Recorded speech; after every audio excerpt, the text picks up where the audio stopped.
पापा, जब कौरव के पास इतनी सेनाएं थी, इतने बड़े बड़े योद्धा थे, जैसे भीष्म पितामह, कर्ण और द्रोणाचार्य, तभी भी उनका पांडवों के द्वारा विनाश कैसे हुआ?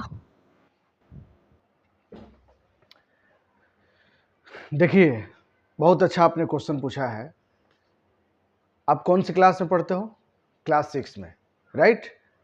अभी जो समय मैं आपको समझा रहा हूँ, मैं चाहता तो मैं गणित का अच्छा शिक्षक हूँ, मैं आपको गणित पढ़ा सकता था, लेकिन मैं गणित नहीं पढ़ा रहा हूँ आपको। मैं भगवत गीता, ये भगवत गीता है, इसके कुछ पार्ट्स आपको मैं पढ़ा रहा हूँ और इसके साइंटिफिक आइडियाज है। और ये जो किताब है, सभी अभिभावक को अपने बच्चों को पढ़ाना चाहिए। बहुत सारे अभिभावक को ये रहता है कि अरे मेरा बेटा, मेरे पास टाइम नहीं है। मैं बोलता हूँ कि तुम सिर्फ अपने लड़का को ये किताब पढ़ा दो, ये भगवत गीता। और अगर आपका बेटा अपने आप स्वयं का गार्जियन नहीं हो जाएगा तो आप जो हमसे बोलिएगा। आपने बहुत अच्छा क्वेश्चन पूछा, क्योंकि शुरुआती दौर में संजय जो है धृतराष्ट्र को उस मैदान के हर बात को समझा रहा है कि इस मैदान में कृष्ण और आपकी सेनाएं और पांडवों की सेनाएं जो है वो यहाँ आ चुकी है, और जो है सारा युद्ध की जो है आइडिया दे रहा है। संजय जो है वो दुर्योधन के पिताजी को टोटल चीज बता रहे हैं। आपने क्वेश्चन पूछा कि इतने कौरवों के पास सेना थी, फिर भी कौरवों का विनाश कैसे हो गया? बहुत अच्छा आपने क्वेश्चन किया है, मैं आपको समझा देता हूं। आप एक बात समझो प्रैक्टिकली, जिस घर का मुखिया पियक्कड़ हो जाए, जिस घर का मुखिया व्यभिचारिणी हो जाए, गलत आचरण वाला हो जाए, उस घर का विनाश निश्चित है, चाहे वो कितना भी सेना क्यों ना हो और कितना भी धन संपत्ति क्यों ना हो। कौरव के सेना का जो अध्यक्ष था, या आप ऐसे समझिए कि कौरव टीम के जो मालिक था, राजा था, वो दुर्योधन था। और कौरव जो पार्टी थी या कौरव जो टीम थी, वह उसका बुनियादी ही गलत आदमी से था। धृतराष्ट्र एक अंधा व्यक्ति जो अपने पुत्र को राजा बनाने में पूरा भरपूर एनर्जी लगा दिया, अपना ताकत लगा दिया, और उनका बेटा जो राजा बन भी जाता है।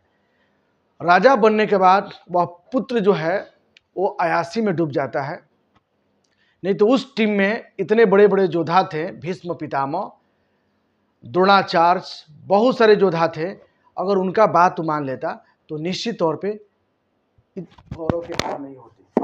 और कौरव जो है वो हारने का यही कारण था, गलत आदमी घर का मुखिया हो जाना।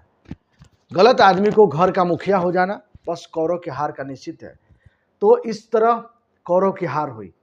समझ गए बात को? दूसरा बात यह है कि भीष्म पितामह क्या करेंगे? चाहते तो भीष्म पितामह समझा सकते थे, द्रोणाचार्य भी समझा सकते थे, लेकिन गलत आदमी जो है वो किसी का सुनने का तैयार है नहीं। तो उन्होंने कहा कि भाई हम इसका नमक खाए हैं तो इसका साथ देना हो। निश्चित तौर पे वो निकल गए युद्ध करने के लिए, और अपने ही द्रोणाचार्य के शिष्य थे अर्जुन, अपने ही उस अर्जुन यानी अपने ही शिष्य को मारने के लिए निकल गए। समझ गए बात को ना?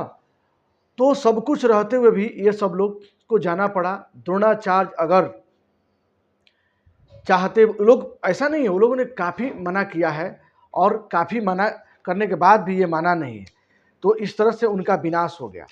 ठीक है? और सब कुछ इसलिए कभी भी घर में अगर कोई विद्वान व्यक्ति है उसके बात को मानना चाहिए। और आज के दौर आप देखते हो, आज मैक्सिमम लोगों का घर का विनाश कैसे हो जाता है? घर मैक्सिमम लोग जो हैं उनका घर का विनाश कैसे हो जाता है? तो घर का मालिक बना दिया जाता है अयोग्य व्यक्ति को, और वह अयोग्य व्यक्ति अपने अनुसार घर को लेकर चलता है और उसका विनाश निश्चित है। उस घर में विद्वान रहते हैं या उस गुतिया में विद्वान रहते हैं तो उनके बात को मानना चाहिए, या नहीं भी है तो किसी अच्छे आदमी से सलाह लेकर के आगे बढ़ना चाहिए, अपने बेटों को भी पढ़ाना चाहिए। ये तमाम चीज़ हम जो भी लाइन बोलेंगे ये पार्ट 1 है। जितनी भी लाइन आप लोग को समझाएंगे उतने हर पार्ट में अलग अलग चीज़ होगा। तो ये सब चीज़ जो है आपको निश्चित तौर पे बेनिफिट